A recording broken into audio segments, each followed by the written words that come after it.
balik tayo sa posing. Medyo parang pakiramdam ko nakikisama yung panahon sa akin eh. Hindi ganoon kainit, medyo malinaw yung labas.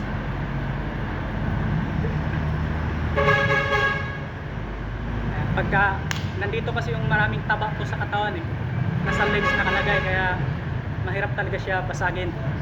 Pero darating ang panahon, magiging basag din yan. Pero wala tayong magawa dyan sa mga genetics natin eh.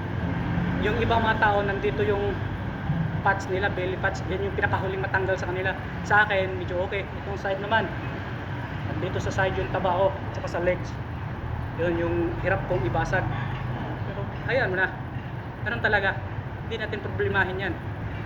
Lahat ng ano dyan may paraan. Kaya dito muna tayo sa, balik tayo sa posing. Ayan na, ayaw kong takpan dito yung ano, kasi maganda yung abdominals ko eh, hindi mayabang tayo dyan. Pag flex mo na gano'n dito,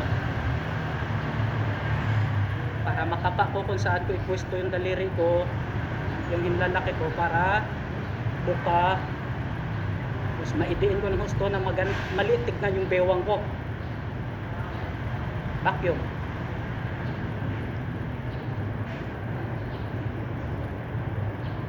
Dito na ako takpan ano, kasi galing na ako ng vacuum, pagod na. Takpan ko para makahinga ako ng kaunti, ma-flex yung legs, ma-flex yung abdominals ulit, na hindi kapusin basta-basta sa hangin.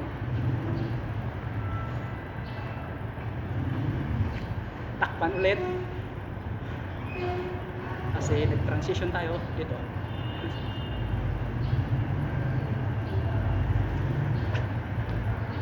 Biglang lumakas yung sinag ng araw.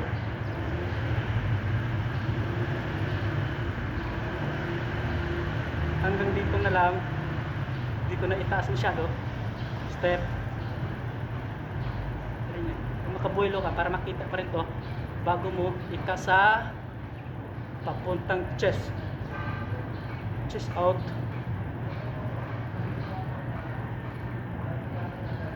Konti i-stomach in para makikita ang saratos. Feel na feel eh. Tapos nawala ko sa utak, nawala ko sa isip. Dito na lang, dito yung transition ko papuntang back. Nabulo pila ng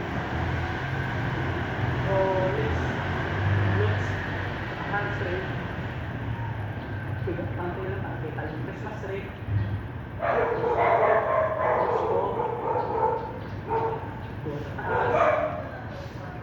Para makikita pa rin ulit yung Christmas tree.